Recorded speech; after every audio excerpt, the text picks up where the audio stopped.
Hello friends, welcome to our channel Knowledge Wiki Depth, a platform for SSB, interviews and other competitive exams where essays are required.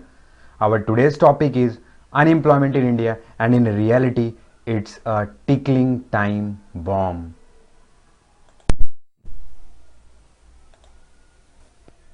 हमारी country बहुत सारे serious problem से जूझ रही है। उनमें से एक क्रिटिकल इशू है अनएम्प्लॉयमेंट। हालांकि गवर्नमेंट ने बहुत सारे इनिशिएटिव्स लिए हैं कि एम्प्लॉयमेंट को इंक्रीज किया जा सके, बट ये सारे मेजर्स सुपरफिशियल ही रह गए। अगर ग्राउंड लेवल की बात करी जाए तो सिचुएशन बहुत ही ज़्यादा खराब है। ये एक ऐसा इशू है जिसमें हर एक लेवल पर काम किया जाएगा, तभी इसमें इंप्रूवमेंट हो सकती है। अगर रिपोर्ट्स की माने तो इंडियन लेबर फोर्स को ऑफिशियली 3 कैटेगरीज में डिवाइड करा गया है। वो लेबर्स जो कि खेतों में काम करते हैं, these are included in rural sector. Factory और service industry labours are included in informal sector, और जो सेल्फ एम्प्लॉयड और कैजुअल पेड वेज वर्कर्स हैं वो अर्बन इनफॉर्मल सेक्टर में इंक्लूड करे जाते हैं। मेजर रीजंस की बात करें अनएम्प्लॉयमेंट के लिए इन इंडिया, तो सबसे पहले हमारे यहाँ इकोनॉमिक ग्रोथ उतनी तेजी से नहीं होता जितनी तेजी से पॉपुलेशन इंक्रीज कर रहा है, जिसकी वजह से उतना कैपिटल इन्वेस्टमेंट नहीं हो पाता, जिससे और ज्यादा जॉब अपॉर्चुनिटीज बढ़ सके। India is mainly an agricultural country and no यहाँ फार्मर्स मोस्टली डिपेंड करते हैं नेचर पे। जैसे खेतों में पानी देने के लिए हम नदियों पे डिपेंड करते हैं, बारिश पे डिपेंड करते हैं। कुछ जगहों पर प्रिमिटिव टूल्स और ट्रेडिशनल प्रैक्टिसेस यूज करे जाते हैं। लोग दूसरों पे डिपेंड करते हैं रिसोर्सेज के लिए। ये सारे फैक्टर्स रेस्पॉन्सिबल हैं सीजनल अनएम्प्लॉयमेंट के लिए। जितना ज़्यादा अटेंशन हमारे यहाँ बाकी सेक्टर्स को मिलता है, उतना इंडस्ट्रियल सेक्टर को नहीं मिलता। 1950s 1960s के दौरान इंडिया और चाइना दोनों ने एक साथ स्टार्ट करा था। चाइना ने मेन फोकस रखना मैन्युफैक्चरिंग पर और इंडिया ने रखा ग्रीन रिवॉल्यूशन पर। हालांकि उस समय ज़रूरी था कि हमें ग्रीन रिवॉल्यूशन पर भी फोकस करना था, बट वहाँ पे मैन्युफैक्चरिंग पे भी ध्यान दिया जाना चाहिए था। और रिजल्ट हमारे सामने है कि चाइना हमसे कितना ज़्यादा आगे है मैन्युफैक्चरिंग के मामले में, इसलिए तो उसके प्रोडक्ट्स इतने सस्ते दामों पर मिलते हैं। अब बात कर लेते हैं सर्वेज जो अनएम्प्लॉयमेंट को चेक करने के लिए किए जाते हैं। तो पहला आता है NSSO सर्वे, नेशनल सैंपल सर्वे ऑफिस। ये इंडिया का सबसे कॉम्प्रहेंसिव सर्वे माना जाता है, क्योंकि इनमें उन गांवों का भी सर्वे किया जाता है जो बहुत रिमोट प्लेसेस पर हैं या आइलैंड्स पर हैं। ये 5 साल में एक बार सर्वे करता है और इसकी शुरुआत माननीय मनमोहन सिंह जी ने की थी।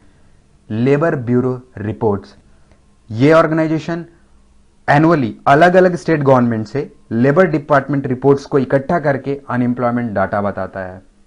CMIE, centre for monitoring Indian economy, इकलौती ऐसी गवर्नमेंट बॉडी है जो मंथली अनएम्प्लॉयमेंट डाटा को प्रोवाइड करती है। काफी मेहनत होती है इसमें। यूनाइटेड नेशंस के द्वारा एक इंटरनेशनल लेबर ऑर्गेनाइजेशन रन करी जाती है जो सभी देशों के अनएम्प्लॉयमेंट के बारे में रिपोर्ट देती है। ILO रिपोर्ट्स के अकॉर्डिंग अनएम्प्लॉयमेंट का रेट इंडिया में बढ़ रहा है एंड इट स्टैंड्स ऑन 3.5 इन 2018-2019। मतलब कि हर 100 में से 3.5% ऑन एन एवरेज अनएम्प्लॉयड है इंडिया में। Recent factors for unemployment in India, पहले से भी कुछ फैक्टर्स रहे हैं, बट यहां पे हम रिसेंट फैक्टर्स बात करना चाहेंगे जो कि अनएम्प्लॉयमेंट का कारण है इंडिया में। हमारा education system white collar jobs पर ही सेंटर्ड है, और ये चीज तो हम सब ने भी फेस करी होंगी, और जिसकी वजह से होता क्या है कि बाकी सेक्टर्स में जॉब्स खाली रह जाते हैं। दूसरा कारण आता है डीमोनेटाइजेशन और GST ने सभी सेक्टर्स को हिट करा था, बट सबसे ज्यादा वर्स्ट तरीके से जो सेक्टर हिट हुआ था वो था MSME sector, micro small and medium enterprises, जैसे कि खादी सेक्टर, मैन्युफैक्चरिंग और सर्विस प्रोवाइडर्स, उन्हें सबसे ज्यादा दिक्कत हुई थी। कोविड-19 एक ऐसा पैंडेमिक जिसने पूरे वर्ल्ड को शेक कर दिया। इसकी वजह से सारे लोग घरों में कैद हो गए, और जहां तक वर्कर्स की बात करें तो वो लोग न तो घर के रहे और न घाट के। उन्हें तो अपने वर्किंग प्लेस से माइग्रेट करके घरों तक जाना पड़ा, जिसकी वजह से उनके भी जॉब्स परमानेंटली या टेम्पररी छीन लिए गए।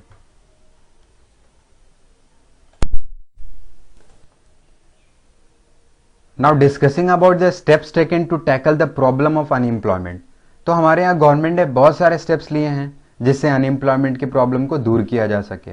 बट यार हमारे यहाँ एजुकेशन सिस्टम को मॉडर्नाइज करने की ज़रूरत है। बेटर काउंसलिंग और गाइडेंस किसी भी स्टूडेंट को एक क्लियर विजन देता है कि where they have to go and उनके गोल को अचीव करने में समय कम लगता है। इंडस्ट्रियल सेक्टर एक ऐसा सेक्टर है जिसमें अगर प्रॉपर कैपिटल और रिसोर्स इन्वेस्टमेंट हो तो जॉब अपॉर्चुनिटीज बढ़ाई जा सकती हैं।